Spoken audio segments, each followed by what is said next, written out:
démb parce que les gens se sont focalisés y compris ñun ñëpp sur 2 postes stratégiques de souveraineté intérieure ak justice compte tenu du profil de ces nouveaux occupants looloo tax nit ñi peut-être attardé wu ci mais boo xoolee le volet économique il y a juste un mois le Premier ministre a lancé le plan de redressement économique et social. Oui. Voilà le PRES mais PRES boobu kenn waxu ci parce que ñi nga xam ne ñoo fa nekkoon avant ñu koy concocter niñ koy concocter ba niñ ko publier 1 mois après ces gens-là ils sont toujours en poste. Oui. C'est l'économie c'est les finances et cetera donc ñi sekk koom-koomu réew mi presque bougé wuñu peut-être looloo tax xëy na nit ñi attardé wuñ ci mais ce remaniement ou réaménagement c'est selon tax na ba ñu bëri fàtte les priorités du moment et waxoon naa ko fi ay jamono gis nga luy remaniement luy dialogue ou concertation c'est toujours benn bulle boo xam ne le régime daf koy ubbi pour mën a nekk un peu à l'aise Oui. Parce que boo xoolee les autorités étaient très à l'étroit compte tenu de la demande sociale compte tenu de la pression des inondations compte tenu du coût de la vie dette yi nga xam ne moom moo fi ne et tey jii gis nga déjà depuis hier concessionnaires yu bëri gaare nañ seen oto ces genres de pression il faut mu am benn bulle booy mën a ubbi pour nga am tuuti confort et bulle boobu mooy lan le temps d'un réaménagement ou d'un remaniement ministériel ou bien le temps de dialogue nit ñi dañ la xaw a mayaat temps tuuti wala boog nga occuper leen ci ay sujets yoo xam ne yow dalay may nga desserrer un peu l'étau et je pense que de ce point de vue ce régime-là l'a quelque part réussi tax na ba on n'a même pas prêté attention à l'aspect économique alors que c'est très important ci jamono ji nga xam ne ci la ñu toll quand on parle de réduction du train de vie de l'État mais ce gouvernement pouvait être une occasion justement pour wàññi le nombre de ministres 25 ministres 5 secrétaires d'État ça fait quand même 30 ak yeneen fonctions subsidiaires yi nga xam ne day ñëw bokk ci autour du gouvernement donc c'était une occasion parce que boo xoolee un ministre il coûte cher un ministère également il coûte très cher donc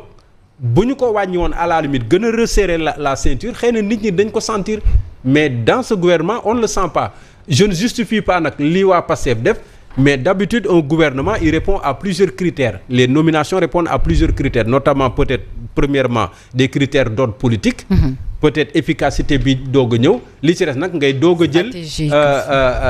selon les localités selon les territoires nan ngay mën a def ba am yenn équilibre yi au niveau social et même peut-être au niveau politique parce que déjà dégg nga ñeneen ci waa Kolda nee nañu gouvernement bi ñoom bokkuñu ci parce que amuñu ci benn représentant alors que normalement les choses ne se passent pas comme ça c'est pas que chaque région dafa war a am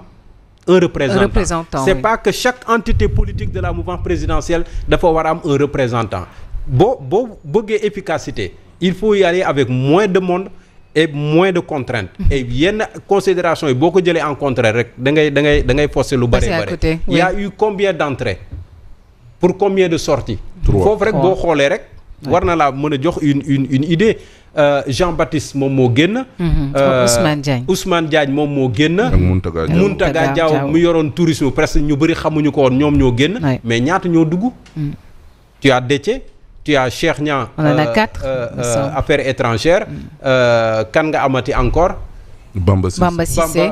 Bamba Cissé à l'intérieur et la secrétaire d'État mooy ndaw si nekkoon ADP Marie-Rose Faye donc tu as 4 entrées pour 3 sorties 4 entrées yooyu est-ce que mënuñu ko woon gën a mën a concentrer pour peut-être wàññi le gouvernement mais gouvernement pour gouvernement beaucoup de régimes jaar nañ fi promettre ne dinañu wàññi le nombre de ministres mais ces régimes n'ont jamais réussi et xam naa waa Pastef tamit ñu ngi ci tànk yooyu duñ ko mës a réussir parce qu'il y a tellement d'enjeux seeni biir que finalement peut-être duñu xam fu ñuy war a mën a taxaw. Est-ce que du loolu moo tax sax le quotidien tey daal di titré Thierno Diop ministre de souveraineté les béquilles encore une fois du pouvoir comme ni ko Pierre Simon waxee de Wade à Diomaye la carte technocratique n'a jamais prospéré on parle de Yacine Fall Bamba Cissé le couple infernal au service du projet. waaw xam nga lu ci wér te wër mooy man sax ay affaire technocrate ak yooyu nekkuma ci débat yooyu nag compétent rek les compétences mën na nekk ci koo xam ne ni du politique c'est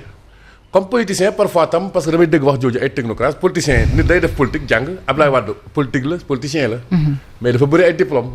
wala Senghor politicien la dafa bëri ay diplôme donc waxin la rek quoi c'est-à-dire que Yacine na compétent rek mais léegi fii xam nga wax ji lan la ñu ne plan de relance économique mais comme ni ko Pierre Simon waxee gouvernement bi amul mandarga ni ñii ni jox nañ fulla économie mais pourtant waxoon naa leen seen plan de relance économique bi ñu ne plan de redressement mais le plan de régressement la loo xam ne daf ñuy taxaw daf ñuy téye rek ci benn béréb demuñu fenn demuñ cëng demuñ gaay loolu laa la waxoon lii du plan de redressement en réalité plan d'ajustement structurel la mooy dañuy rééquilibrer rek ay comptes loolu lañ ci taxul jóg ba pare nëbb Sénégalais yi dëgg boo xam ne waxuñ leen ko ba tey il faut ñu wax ñu fan lañ jëm ak suñu carburant bi mënuñ nekk dëkk boo xam ne dañoo am gaz am pétrole carburant cher fi courant cher fi ñiy tiit naa ndax état du fi jëlee subventions yi bu fi jëlee subventions yi boo metul courant yokku man du samay wax bërki démb ay dara jiite syndicat Sutelec fële ca Senelec moom moo waxtaan ak kii di Fabrice Ngema donc mu alerté ci yu bëri bëri Yacine économie ak finance pour man la moo tax ñu koy séparé gisuma utilité bi su Macky Sall déjà bi ñu koy tas yàlla dafa ma dimbale très humblement en tant que journaliste man maa bindoon scoop bi dañ koy éclaté d'ailleurs Ibrahima Sall ancien ministre du plan ci Abdou Diouf moom moo ci travaillé woon après gis nga même moom defal nañ ko promotion mais après Macky Sall bi mu demee ba ci biir loolu dafay andi ay conflits souvent ak yooyu noonu ay réero amoon na benn projet ñu boolewaat économie ak finance yaa ngi naan amoo xaalis mais il faut rationaliser ministère de l'économie et des finances war nañ ko boole et puis qui est le ministre de l'économie du Sénégal ñen ñoo ko xam bu njëkk Sénégal yi ñoo doon révélo da ngay gis ministre finance wala économie di signé ay convention ñu ne lii de projet de financement nangam la mais ñii ñi ngi leb rek leb yëpp pour financer déficit la maanaam suul bukki suli bukki dañuy leb après dem bu weer dee ñu dem lebaat wala en tout cas ci benn diir après pour sakk leb boobu noonu moo tax nga dégg ñu ne gouvernement bi 2 milliards mooy niveau d'investissement am ci trimestre bële chaque weer xam nga 2 milliards mënoo ci tabax ay école mënoo ci tabax ay dispensaires maanaam amul ay chantier bu amul nit ñi duñu liggéey moo tax nga gis secteur bu mel ni BTP nu mu nërmeloo entreprise bu mel ni CDE par entre autres facteurs toog nañ 4 mois ñi fa nekk fayeku wuñu te boo ne BTP quand le BTP marche tout marche dans ce pays parce que tabax bu doxut mais soudeur métallique bi du am chantier menuisier bi du am chantier nit ñi amuñ lu ñu def seen poche mais li ñuy jël taxi du bëri li ñu daan jënd marché duñ ko jënd di seen pouvoir d'achat dafay wàññeeku et cetera mu am leen loo xam ne ni ci efficacité bu ñu koy wër li ñu naan incompatibilité fonctionnelle en management maanaam ni que poste bi muy yor nii vraiment am na loo xam ne nii sikk la ci moom wala gàllankoor la ci moom ba war lu mën a assumer poste bi on ne peut pas être juge et partie kii la di Bamba Cissé mënul nekk ministre de l'intérieur du Sénégal ci contexte bi nit ñi di am ci moom confiance légalement mën na ko nekk mais moo tax ma ne incompatibilité fonctionnelle ci fonctionnement bi prise de position yi doon jël ñu war a topp ay nit ñiy ragal kumba am ndey ak kumba amul ndey moom moo tax moom mënu ko nekk li nu mu tëddee li yóbbu mbaare moo yóbbu upp ya loolu tam moo dal Yacine Fall ci contexte bi ñu nekk ni mënul nekk ministre de la justice ñi am ci moom li nga xamante ni moo di confiance léegi nag confiance boobu bu amul dafay andi benn hiatus te ëllëg mën na andi ay musiba compte tenu de seen prise de position comme ni ma la ko waxee quoi et cetera léegi nga gis ñi nga xam ne seen incompétence c'est notoire notable notifié notarié certifié ISO 2025 comme Mabouba Diagne yàq suñu mbay mi ñu koy reconduire ki nga xamante ne moo di Cheikh Tidiane Dièye dafa am benn polémique bu ngand ba ko toppoon ci affaire ONAS digganteem ak ki nga xamante ne moo di Cheikh Dieng nga gis sa encore bërki démb Cheikh Dieng ñëw na ci ëtt seen TV bii waxaat nga gis ne lu bëri waroon nañ ko defuñu ko encore que polémique bi nga fi nekk dañoo war a tekki ndomba tànkam ba loolu ñu leeral ko ba pare nga gis sa Amadou Ba boo xoolee est-ce que du kii dafa am lu mu soxla woon Assemblée nationale amu ko après ñu def ko ministre maanaam logique politicienne moo leen yëkkati la technostructure est plus politicienne que jamais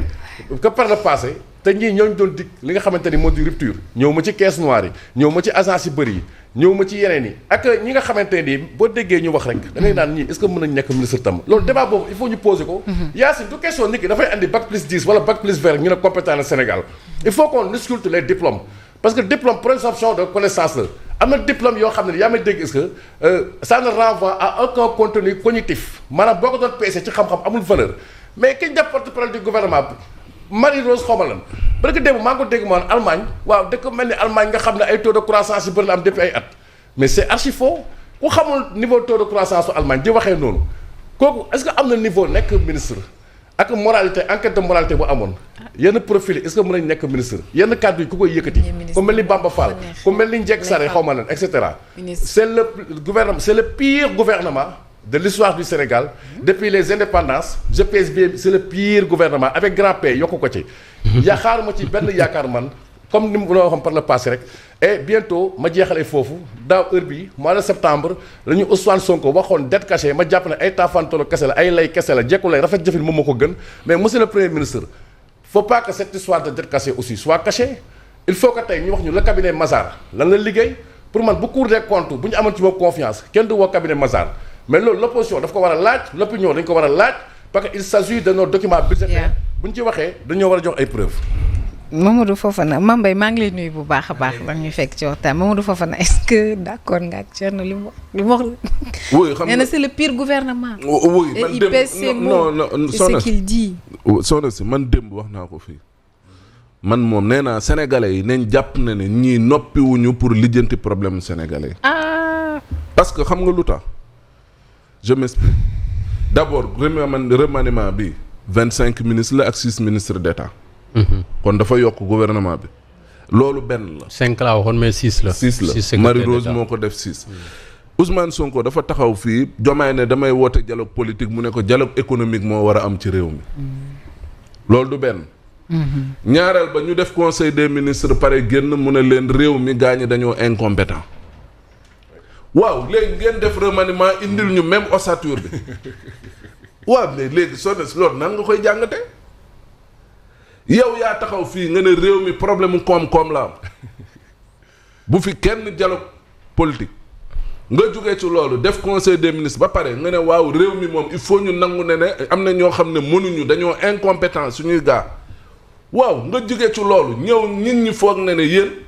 li ngeen di def moom mooy indi ay saafara ci problème sénégalais yi comment mooy ministre